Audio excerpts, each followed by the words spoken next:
Hello everyone, welcome back to my channel. This is Melissa with Enchanted Emerald, bringing you a reading for Leo for love. That's the Sun, Moon, Rising, and Venus signs for the week of August 9th through August 15th, 2026. And out of the Light Series Tarot today, we have the Hermit, the World card, the Ace of Swords, the King of Cups, and the Three of Pentacles showing up. Now, I feel as though this is a time for you, Leo, where you may have a little bit of a difficulty trying to grasp exactly how you're feeling. I feel as though there is something kind of lingering in your energy where you're just like, you know what, I really can't just put my finger on exactly how I'm feeling or why. But you just recognize that it's there and you're working through it. I think that there's a place here in which you have worked through a lot of energy in the past where there might have been times where in a relationship dynamic you wore some sort of a mask or many different masks, right?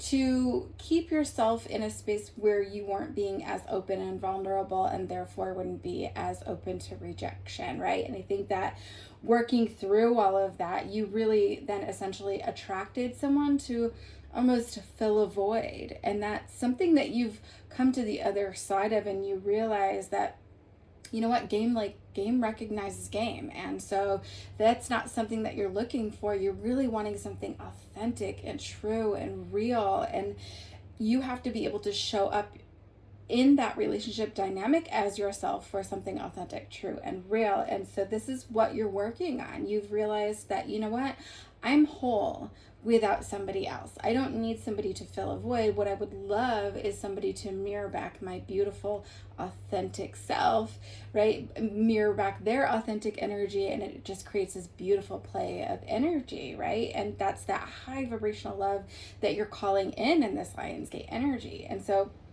with all of this, I think that there's a lot of central themes kind of coming up in that spotlight of what a high vibrational love looks like. You're looking for connection that mirrors your authentic connection, right? Because it then becomes aligned. You're in alignment with that, and so you're pulling that in. You're aligned spiritually with this person.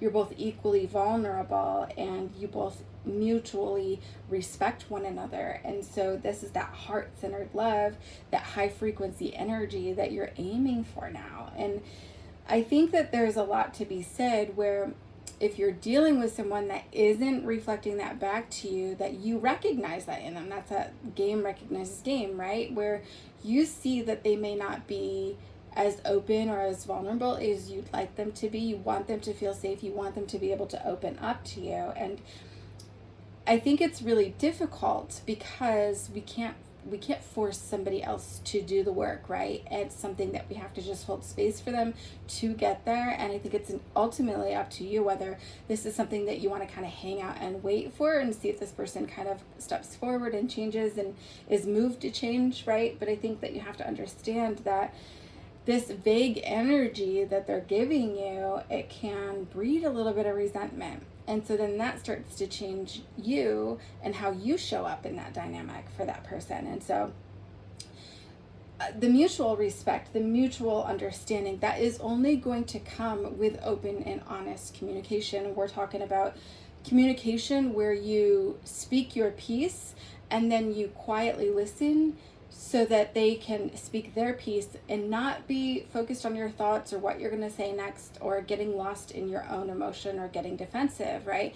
This is that active listening. We have to hear them for what they're saying. They're showing up to you or for you in the best way that they know how at this time. So that's about meeting that person where they're at, okay? And so this connection that you have, it is a very deep connection. I feel as though that when you're in one another's presence, there is a bonding that happens, or this vulnerability that you feel it, right? And that is something that you feel safe to be your true self in, and your defenses do come down, I think, in the presence of this person, right?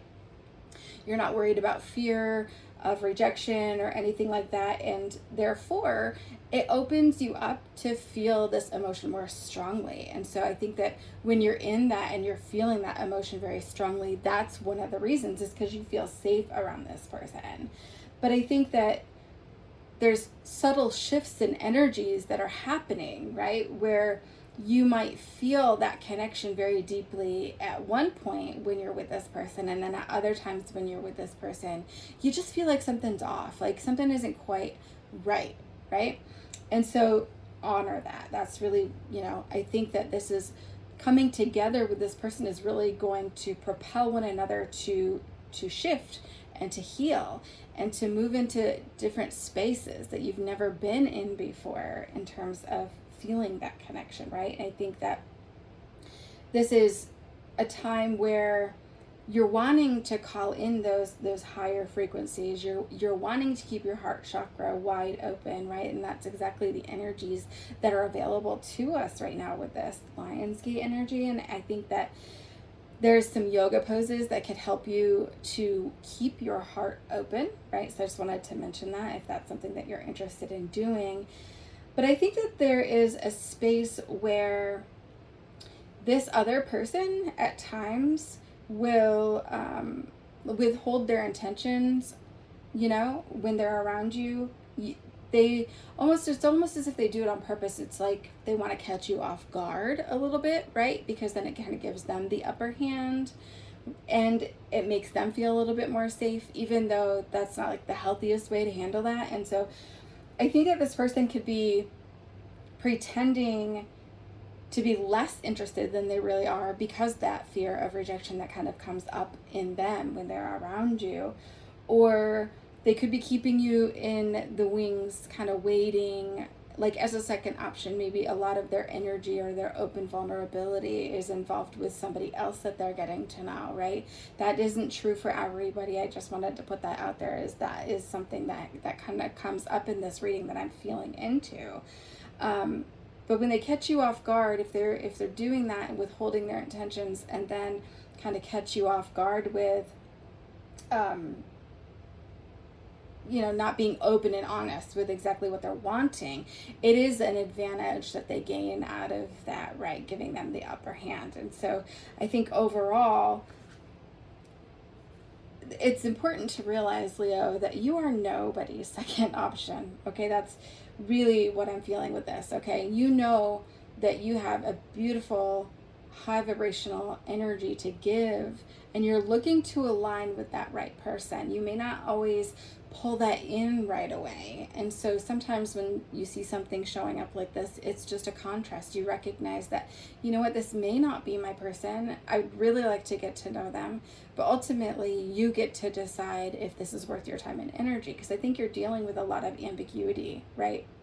A lot of, yeah, I really like you, but I'm just not ready, right? Or, let's just see where this goes. That might be something that this person says, right? Where in the end, there's still no labels, there's still no plan, right? And there is still no changes. And so their words and actions aren't really aligning, and you want something definitive. You deserve something definitive after all of this effort and energy and time that you've put into that. I think that the best way to show them that is to stop acting like a partner, because you're not their partner, right? If they haven't given you that label, you don't need to step up in that way. And so you can just take that step back just a little bit. And I think that, if this person isn't going to commit, then that's something that you have to be really mindful of in terms of giving them all of your time and your energy, right? So don't act like a partner to somebody who isn't willing to commit to be one, right? So give them the space to miss you. This is stepping back. Don't text them as often. You can tell them that you need to have a decision by a certain deadline. You can throw that out there and see how they respond, right?